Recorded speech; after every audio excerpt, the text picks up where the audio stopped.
intii aan noolaa een garaadsaday een dad ka bayray yaabiya ama kaag kama bixin dhammaan intii madax Soomaaliya iyo Somaliland soo martayna waan la dhamaystay ilaa aadan cadde ilaa Muuse Biixi waan taagnaa maalin walba halkay ka qalloocato iyo suryada cidhiidhiga ah waan dhagaysanayay maraan carruur ahaa iyo oo ay masaladu iga da'weynayd iyo maraan la da'ahaaba dalka waa la isku darayoo laba dowladood oo wax wada yeeshay bay ahaayeenoo xamar baa loo guurayoo aadan cadde ayaa madax laga dhigayoo mar allaaliya markii dowladdii la dhisay markiiba waddadii dowladnimo waa laga baydhay nidaamkii dowlad lahaydna wuu burburay sidii wax loo qaybsan lahaana sursuur adag bay gashay noloshii la qaybsan lahaana markas bay ku ururtay meel gaara baa la dhigay xagga u diid oo xagga u diid xamar isugu yaacdee baa ka dhacday haddii tacliin waafiya la doono xamar ha la aado haddii maxaanku idhaahda caafimaad loo baahan yahay xamar ha la aado haddii baasaboor loo baahan yahay xamar ha la aado haddii shaqo la doonayo dowladeed xamar ha la aado noloshii oo dhani xamar bay ku xidhantay xamarna haddii sharcigu uu shaqaynayo nin walbaba xaqiisuu heli lahaa waxaa timi wax wasta la yidhaah marka hadallada taariikhiga ee halku-dhigga ahaa waxaa ka mid ahaa nimaan dibitaati daadihinayn ammaan dabagaabidaaya lahayn dameerka abgaalba wuu dili noloshuba wasto iyo leexleexad iyo qurun iyo qashaabiir ayay ka bixi weyday nin kastoo garaad lahaa wuu amarkaagay dowladdiina dowlad rayadoo dhaga adag oo dhagala ayay noqotay il keliya wax ku aragta cawaraa loo bixiyey si dad iyo si dugaagba waxbaa loogu sheegay laakiin habkii dowladnimo lahayn way la iman weyday dabadeedna waxaa dhacday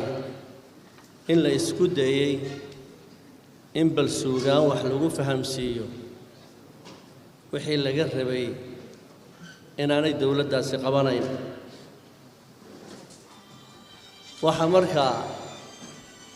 idaacadaha iyadoo ay leedahay looga qaadi jiray heeso lagu fahamsiinayo dariiqay haysaa inaanu sax ahayn ayaa loo tiriyey abwaanadii waxay kaga ururtay uun inay suugaan wax ugu sheegaan marka heesihii loo qaaday waxaa ka mid ahaa sideedaba horta heestu luuqda kama maaranto gabayguna luuqda kama maarmo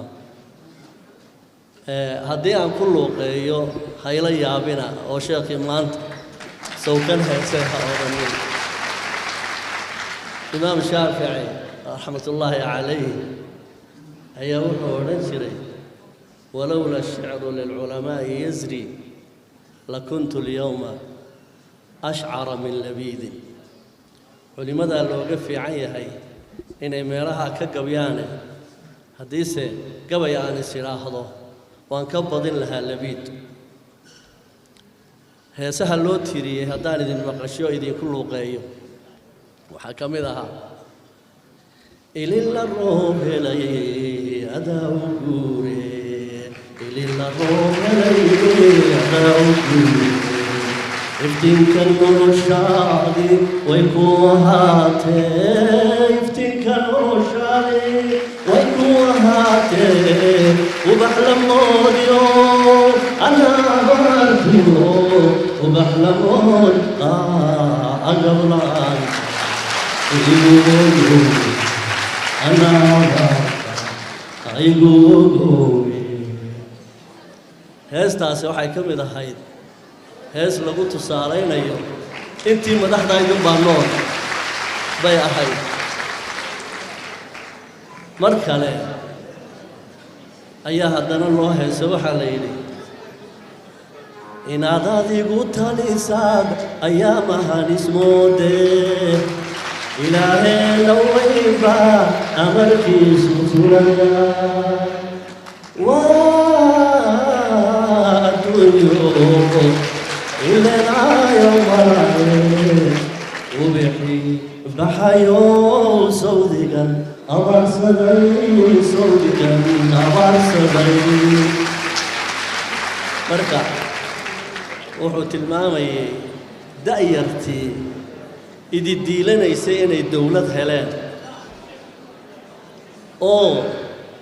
أنا عيد بقى مغنين علاو قضنين وبحي بحيو صوتي كان أبار صدي أفري اللحدكي رجي دارين كلها وحاكم ذها رحمة الله عليه قاسم نكي قبياقها قبي آدي قيم بدن وأن دايرتنا كل رجل لها قبيها إني بالأغريان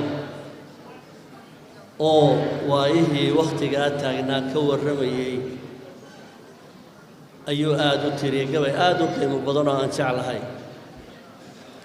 gabaygaa dhowr eray baan ka soo qaadanaya waxaa ka mid ahaa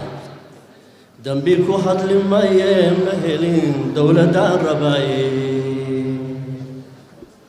isma doorin yaalkaan diriyo daarta kii galaaye dushaan midabka soomaali baa dugulkan badaaye misna lagu ma diirsado qalbiga waa dirkii karaa misna lagu ma diirsado qalbiga waa dirkii karaale meeshaan dadii soo kordhiyo daraajaygaayey yaaba waa darxumo ii hadhaye dacar miyaan leefay madaraatu raadkaan dhigay baan dib ugu soo laabtay sidii aan dayaysnahay miyaan dawgi ka hawaa